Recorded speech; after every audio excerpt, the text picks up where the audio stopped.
Hello students. So today we'll continue lesson 7 Python.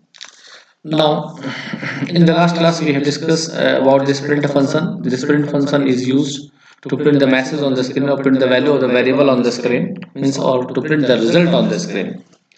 Now we also use the separators comma to print the next values after space. We use the backslash and new line to print the new value in the next line, and also we use the backslash t to print the next value after the tab space.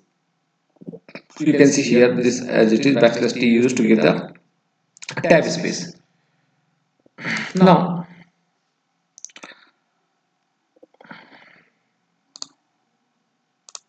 the ideally, what is the ideally? Ideally is an integrated development environment for editing and running the Python commands.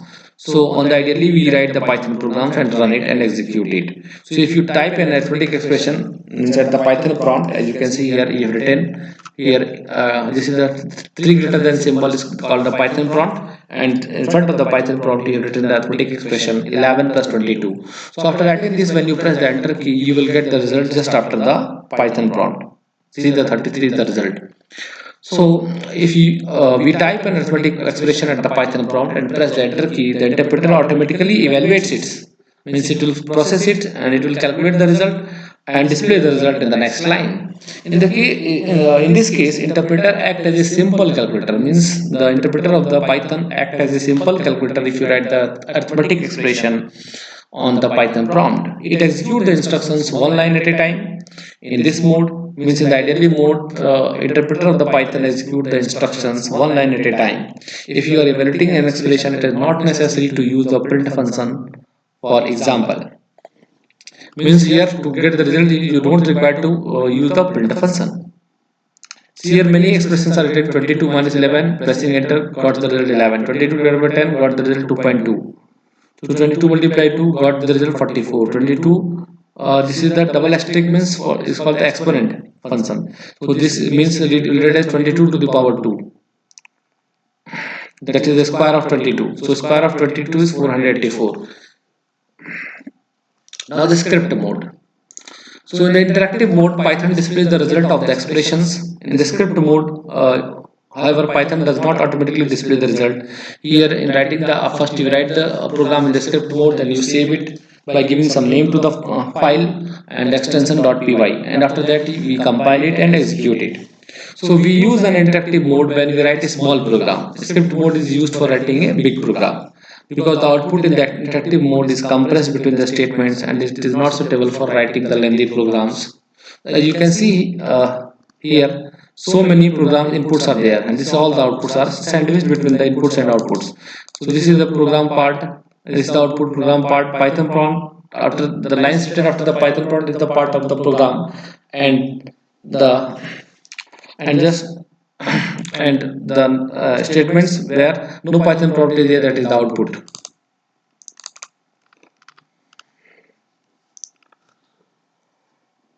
So to write a lengthy programs, we use the script mode in which we can create and edit the programs. So the files created in the script mode can be set for later use also. See how you write the program in the script mode. So first you have to click on the file tab. You'll find the option new. So click on the new file, or also you can use the shortcut key Ctrl plus N. So a new file will open. So you write the program and save your file by selecting the file and save option. Again, after see the editor will open, there you write the program. See here the program is written, and after that you save it. Again, click on the file, you will get the option save. Now give the file name here in this text box and use the extension .py and click on the save button. Your file will be saved. Now after that you can execute it by pressing F5 or by clicking on this debug also.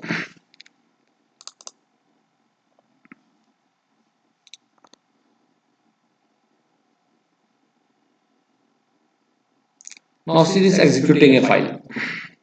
So you have to click on the run tab. So when you click on the run tab, you will find see run module.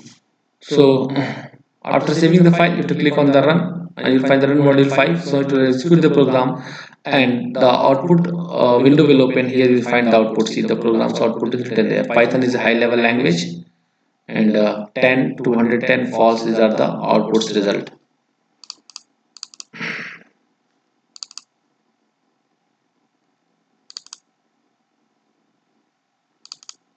Now see the variables. What are the variables? So while creating a program in the Python, as you in the Python, you may require some storage location to hold the values to be used later. Means suppose if you want to take input from the user, or if you want to perform any calculations also, so you used to store that values in some variables. Means, and these variables are the name of the storage location, means name of the memory area of the computer. So whenever we need these values, we can draw these values from the storage and use them for processing. Means during the requirement, the CPU takes the value from the its storage, and these locations that are used to store the values in memory are known as variables, and the variables only know the address of that values. So a variable can store only one data value at a time. If you store the next time another data, so the first data will be removed, will be erased. So when a new value is stored in a variable, its previous value gets overwritten. Now see here, in this variable A, first 10 is assigned. The value 10 is stored in the variable A. Now next time, in the variable B, you are assigning 20. The value 20 is stored in the variable B. Now again, in the C, you are assigning A multiply B. So these values of 10 and 20 will be multiplied, and as a result, 200 will be stored in C. The product A and B, that is the 200 is stored in the variable C. You can see also here this output. So this program is written in the script mode. In the value A, variable A 10 is assigned, variable B 20 is assigned, variable C the product of A and B is assigned. Now the print statement is used to print the product of 10 and 20 is comma C. Comma separates the string and the variables.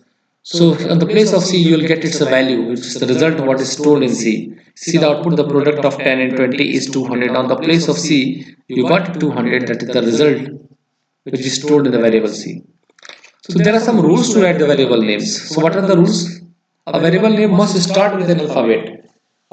You cannot use the first letter of the variable, any digit, or the you can start the name of the variable with the help underscore symbol. So only this underscore is allowed in the Python for the variable name. Any other special characters are not allowed. Means dollar, hash, other dot. These are not allowed. So it will give you error if you write any variable name using the special character other than underscore. A variable name can consist of alphabets, digits, and underscore. No other character is allowed. A Python keyword cannot be used as a variable name. Many Python keywords are there, reserved words are there, like the print statement which you are using, input function, int, float, if, else, all these are the Python keywords. So Python keyword you cannot use to give the variable name. Space is not allowed in a variable name. So suppose you are writing the simple interest variable, so there should not be space between the simple and the interest. Remember, a variable name can be of any length.